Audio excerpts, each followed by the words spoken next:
না, আমাদের আইনি লড়াই যার সুযোগও নাই, কারণ এটা হলো রিভিউ থেকে যে অ্যাপিল আসছে সেই অ্যাপিলের জাজমেন্ট। এর উপরে বাংলাদেশে বা পৃথিবীর আর কোনো আদালত বা আর কোনো ফোরাম নেই।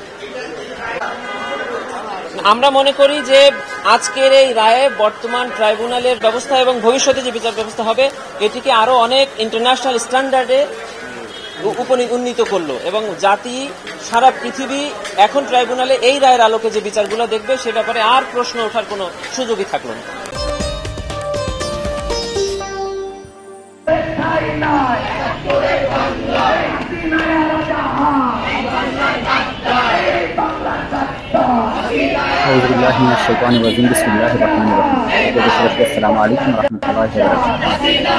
জামাত নেতা এটিএম আজহারুল ইসলামের মানবতা বিরোধী যে অপরাধে তাকে ফাঁসির রায় দেওয়া হয়েছিল, দীর্ঘ প্রায় 14 বছর কি 12 বছর পরে আজকে তাকে আন্তর্জাতিক অপরাধ ট্রাইব্যুনাল তাকে খালাস দিয়েছে, আলহামদুলিল্লাহ।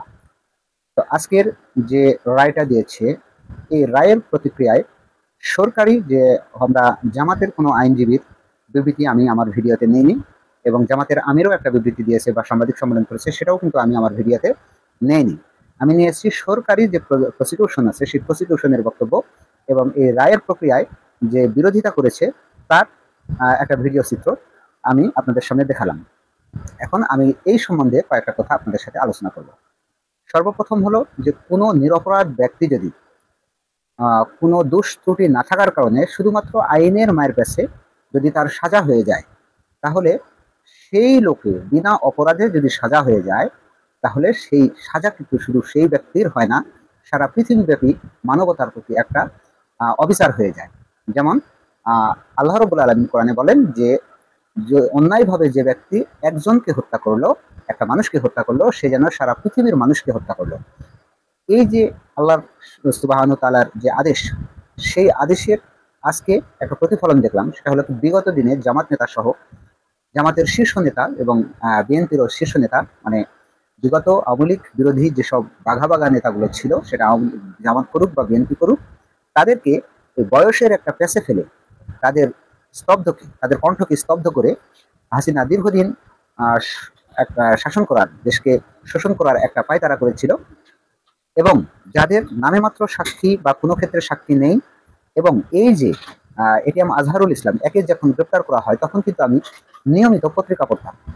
তো নিয়মিত পত্রিকা পড়ে যে বিষয়টা আমার অনুভব হয়েছিল সেটা হলো কি, যে জামাত ইসলামের প্রথম সারির যখন সব নেতা একটা একটা করে জেলখানায় ভরল, তখন জামাতের কিন্তু পরবর্তীতে নেতা নির্বাচিত হয়। যে আপনার আমিরকে ধরলেন, তখন নায়েবে আমিরকে ধরলে পারা, তারপরের স্টেপ, এইভাবে কিন্তু তাদের আমিরের বা তাদের নেতার হুকুম তাদের দলে এই সিলেকশন হয়। তো জামাতের সম্ভবত প্রথমত 6 জন আমিরকে যখন গ্রেপ্তার করা হয়, মাওলানা মতিউর রহমান নিজামী, আলী আহসান, মোহাম্মদ মুজাহিদ, কাদের মোল্লা সহ যাদের প্রথম সারির যখন সকল নেতাকে গ্রেপ্তার করা হয়, ঠিক তখন কিন্তু দলের এই ভারপ্রাপ্ত হিসেবে দায়িত্ব পালন করেছিলেন এই এটিএম আজহারুল ইসলাম। এবং এই ব্যক্তিটি এমন একটা স্বচ্ছ ব্যক্তি, যদি তার আশেপাশের লোক থাকে বা তার গ্রামের আশেপাশের লোক থাকে, তাহলে দেখবেন যে এই ব্যক্তিটি ৭১ রাজনৈতিক ভাবে বা ৭১ ওই বিষয়ে, স্বাধীনতা যুদ্ধ অপরাধীর বিষয়ে, মানে তার কোনো নিম্নতম জড়িত নাই। শুধুমাত্র জামাত ইসলামকে প্রতিহত করার জন্য যেহেতু সকল আমিরকে গ্রেপ্তার করা হলো, তারপরে ইনি এখন দলের দায়িত্ব নিল। তখন দেখছেন যে আপনারাও দেখেছেন যে 14 সালে যে যখন জামাতের নেতাকে রায় দেওয়া হলো, বিশেষ করে দিলওয়ার হোসেন সাইদির যখন রায় দেওয়া হলো, তখন জামাত শিবির সহ সাধারণ মানুষেরা তীব্র আন্দোলন গড়ে তুলেছিল, এবং সেই একই সাইদি সাহেবের রায় কেন্দ্র করে প্রায় 3 শতাধিক লোক এদেশে মারা গেছে। এই পৃথিবীর ইতিহাসে কিন্তু এই প্রথম কোনো ব্যক্তি কেন্দ্রিক যে ফাঁসির রায় শুনে, শুধুমাত্র কার্যকরলে শুধু রায় শুনেই 300 জন লোক জীবন দিয়েছে, পৃথিবীর ইতিহাসে কিন্তু এই প্রথম। তো যাই হোক, এই ব্যক্তিকে, এটা আজহারুল ইসলামকে তখন ধরা হয়েছিল, গ্রেপ্তার করা হয়েছিল, শুধুমাত্র একটি কারণ ছিল যে জামাতের নেতৃত্বে ছিল ইনি, যার কারণে একে প্রতিহিংসামূলকভাবে ধরে। এবং বয়সের জন্য আমি বললাম যে এখানে বয়স একটা ম্যাচিং করেছে, কাজ করেছে। সেটা হলো খালি তারা দেখেছে যে ৭১ সালে আর বয়সটা কত বছর ছিল, এইভাবে তাকে মামলা সাজানো হয়েছে। এবং আপনারা জানেন যে সরকারি প্রসিকিউশন, যেহেতু এখানে সরকারি প্রসিকিউশন একজন আসামিকে মুক্ত করার পর কিন্তু সেই আসামির বিরুদ্ধে আপিল করে বা বাধা প্রদান করে, কিন্তু এখানে সরকারি প্রসিকিউশন বলছে যে ন্যায় বিচার প্রতিষ্ঠা হয়েছে। তার মানে বর্তমান যারা আইনে বা প্রসিকিউশনের দায়িত্বে আছে বা সরকারের দায়িত্বে আছে তারা কিন্তু সমাজে একটা সংস্কার চলছে এবং সমাজে আপনারা জানেন যে বিগত শুধুমাত্র এটিএম আজহারের রায় নয়, এর আগে তারেক রহমানকেও খালাস দেওয়া হয়েছে এবং বেগম খালেদা জিয়ার মতো একজন পরপর তিনবারের প্রধানমন্ত্রী তাকেও শেখ হাসিনার সরকার মাত্র 2 লক্ষ টাকার একটা মামলা দিয়ে বছরের পর বছর এমনকি তাকে বিদেশে চিকিৎসার জন্য যেতে দেওয়া হয়নি। সুতরাং এই যে পরিস্থিতি, এই পরিস্থিতিতে আজকের যে রায়টা হলো সেই রায়ের বেগম খালেদা জিয়া যে বিদেশ পর্যন্ত তাকে যেতে দেয়নি এবং তার যে শারীরিক একটা তিনি বেগম খালেদা জিয়া কিন্তু ছিলেন নিজে প্রধানমন্ত্রী, বারবার 3বারের প্রধানমন্ত্রী ছিলেন এবং সে যদি এই প্রধানমন্ত্রী নাও থাকে তারপরেও তার স্বামী শহীদ রাষ্ট্রপতি জিয়াউর রহমান কিন্তু এই দেশের সরকার ছিলেন। তার সাথেও বড় ব্যাপার ছিল হচ্ছে যে সে কিন্তু এই দেশের একজন মুক্তিযোদ্ধার স্ত্রী। সুতরাং 71 নিয়ে যারা ধোয়া তুলেছেন আজকে এই যে পরবর্তী জেনারেশন, দেখলাম যে এটিএম আজহারের হচ্ছে রায় নিয়ে দেখলাম যে শিবিরেরা যেখানে আনন্দ মিছিল করবে, জামাতের আনন্দ মিছিল করবে, সারা দেশ আনন্দ মিছিল করবে, সেখানে কিছু কুলাঙ্গার, শিক্ষিত কিছু কুলাঙ্গার যারা এই সত্যকে সত্য বলতে অস্বীকার করে, যারা ন্যায় বিচার প্রতিষ্ঠা করতে বাধা প্রদান করে, সেই আওয়ামী লীগের দোসর কিছু গুটিমাত্র কয়েকজন, হয়তো দেখা যাচ্ছে 20-30 জন ছেলে পেলে শিক্ষিত নামের ভণ্ড, এরা ইতিহাস পড়ে না এবং সত্যকে জানার চেষ্টাও করে না। এই লোকগুলো ছাত্র নামের অছাত্র কুলাঙ্গার, এই কুলাঙ্গারগুলো আবার এটিএম আজহারের বিরুদ্ধে রাজাকার বলে আজকে আবার একটা মিছিল বের করেছে, আপনারা সেটাও আমি দেখিয়েছি। আমার কথা হলো যে আপনি আগে মানুষ হন, মানুষ হওয়ার পরে তারপরে গেছেন আপনি আওয়ামী লীগ হন, বিএনপি হন, জামাত হন, সেটা আগে আপনার তো মানুষের একটা নিম্নতম মানুষের তো বোধ আপনার থাকতে হবে। এই এটিএম আজহারের সাক্ষী নিজে বলেছে, আপনারাও শুনেছেন যে 3.5 কিলোমিটার দূর থেকে সে দেখেছে, 3.5 কিলোমিটার দূর থেকে এই যে কুলাঙ্গার গুলো যারা মিছিল করেছে, আজকে যারা মিছিল করছে এই এটিএম আজহারের মুক্তির বিরোধিতা করে, এই কুলাঙ্গার গুলোকে আমি বলছি 3.5 কিলোমিটার দূর থেকে কি কোনো মানুষকে আরেকটা মানুষকে দেখতে পায়? একটা মানুষের যৌক্তিক একটা কথা নিয়ে আপনারা আন্দোলন করবেন, আপনারা একটা ছাত্র মানুষ, আপনারা ইতিহাস পড়ার কথা। এই এটিএম আজহারকে কেন গ্রেপ্তার করা হয়েছে এটা আপনি জানেন আগে, পড়েন আগে, ইতিহাস পড়েন, তারপরে আপনি শুধাই রাজাকার রাজাকার বললে আপনার রাজাকার কে শোনে? আপনার রাজাকার কে মানে? আপনার যে রাজাকার রাজাকার বলি, এই বলিকে আর মানুষকে 5 পয়সা দাম দেয়?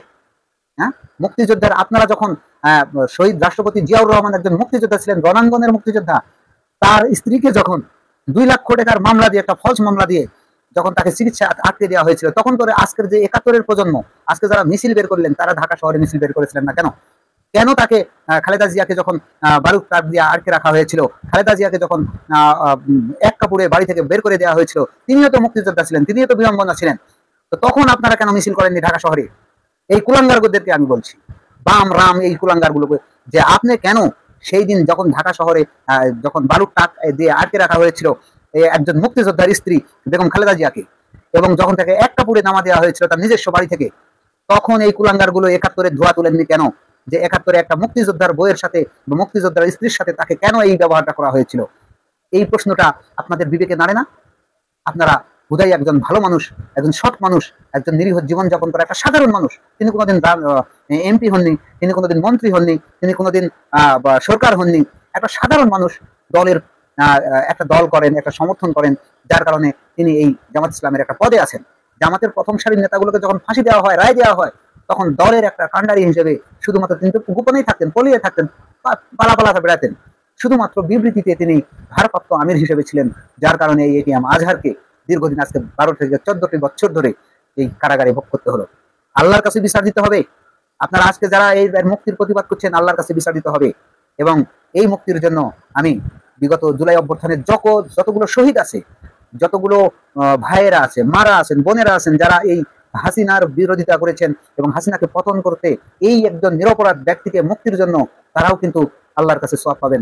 এবং এই যে একজন ন্যায় বিচার প্রতিষ্ঠা হলো বাংলাদেশের, এই জন্য আল্লাহ রাব্বুল আলামিন যারা এই বিগত 5 তারিখে অভ্যুত্থানে যারা অংশগ্রহণ করেছিলেন, সবাইকে যেন আল্লাহ কল্যাণ কাম করে। এবং সবার প্রতি আমার এখানে জামাত বিএনপি নয়, যারা এই ফ্যাসিবাদী আন্দোলনের বিরুদ্ধে অংশগ্রহণ করেছিলেন, রিক্সাওয়ালা, শ্রমিক, আপনার গার্মেন্টস কর্মী এবং যারা নিজের অভিভাবকরা বের হয়ে এসেছিলেন, তাদের সকলের প্রতি আমার কৃতজ্ঞতাবোধ এই এটিএম আজহারকে নিয়ে। আজকে দেখেন একটা ফেসবুকে দেখলাম 5,500 কমেন্ট আছে, 5,500 কমেন্ট এই যে এটিএম আজহারের মুক্তির জন্য আলহামদুলিল্লাহ লিখেছেন। 5,500 কমেন্ট গুলো আছে, তার মধ্যে প্রায় 5,000-এরও বেশি শুধুমাত্র আলহামদুলিল্লাহ আলহামদুলিল্লাহ আলহামদুলিল্লাহ। জীবনে কোনোদিন আলহামদুলিল্লাহ পড়েছেন? আল্লাহকে চিনেন? আল্লাহর বুঝেন কিছু? আজকে মানুষ খুশি হয়েছে, জাতি খুশি হয়েছে, একটা ন্যায় বিচার প্রতিষ্ঠা হয়েছে। সেখানে আপনারা কি 71-এর একটা ভুয়া, একটা মুক্তিযোদ্ধা মানে ধোয়া তুলে এই যে একটা ভালো নিরপরাধ মানুষকে, আপনার ইতিহাস পড়ুন, জানুন, এবং এটি আজহার সম্বন্ধে আপনি ভালো করে জানুন। দেখুন, একটা কথা পরিশেষে আমি আপনাদের সামনে বলতে চাই, দেশবাসীর কাছে বলতে চাই, 71-এর সহ সকল যে গণহত্যা হয়েছে বাংলাদেশে, এই বিচার আমরাও চাই, আমিও ব্যক্তিগতভাবে চাই। কিন্তু এই যে আওয়ামী লীগের যে বিচার হচ্ছে বর্তমান ট্রাইব্যুনালে, এই বিচার আমিও চাই। 24 এবং 71 দুটাই আমরা বুকে লালন করি। আমরা চাই যে গণহত্যার বিচার হোক, কিন্তু এই গণহত্যার নামে শুধুমাত্র একটা গ্রামের মানুষ একটা আওয়ামী লীগ সমর্থন করেছে এই কথা বলেই আপনি তার বিচার করে তাকে ফাঁসি দিতে পারেন না। আপনি একটা মানুষ, ওই সময়তে এটিএম আজহারের বয়স কত ছিল? অথচ আপনারা কি করেছেন? তাকে যুদ্ধ অপরাধী সেজে এটিএম আজহারকে, যে সত্যিকারের যদি গণতন্ত্র থাকতো, সত্যিকারের বিচার যদি হতো, তাহলে এই বাংলাদেশ জামাত ইসলামের যে কয়জন আমির, যে কয়জন লোককে এবং এই যে বিএনপির যে লোককে ফাঁসি দেওয়া হয়েছে, যাদেরকে ফাঁসি দেওয়া হয়েছে, এদেরকে একটা দিন কারাগারে রাখতে পারতো না, এটা যদি ন্যায় বিচারের মানদণ্ড হতো। ওই 3.5 কিলোমিটার দূর থেকে দেখেছেন, কেউ দেখেছেন যে, এবং সাক্ষী দিয়ে পৃথিবীর ইতিহাসে এই প্রথম মামলা আমি দেখলাম যেখানে সাক্ষী গিয়ে নিজে নিজে বলছেন, এই দেলোয়ার হোসেন সাইদির সাক্ষী তাকে মারি দিতে তার বাড়ি পর্যন্ত গেছে, এবং কোর্ট থেকে তাকে গ্রেপ্তার করে পুলিশে তুলে নিয়ে যে ভারতে ফেলে দেওয়া হয়েছে, ভারতের জেলখানায় রাখা হয়েছে। পৃথিবীর ইতিহাসে এইরকম ট্রাইব্যুনাল আর একটা হয়েছে কি বলে আমার জানা নেই। এবং আজকে যে মামলার রায় দিয়েছে, এই জন্য আমি ডক্টর ইউনূস এবং তার উপদেষ্টা এবং ছাত্র এবং সারা দেশবাসীর প্রতি আমি কৃতজ্ঞতা বোধ, যে একজন হলেও একটা সত্য মানুষকে সত্য রায় দিয়েছে এই ট্রাইব্যুনাল। এই জন্য বাংলাদেশের আইন শৃঙ্খলা সহ বাংলাদেশের এই এটিএম আজহারের মুক্তির ব্যাপারে যে সকল মানুষগুলো সহযোগিতা করেছেন, সবাইকে আন্তরিক মোবারকবাদ। আসসালামু আলাইকুম ওয়া রাহমাতুল্লাহি ওয়া বারাকাতুহু।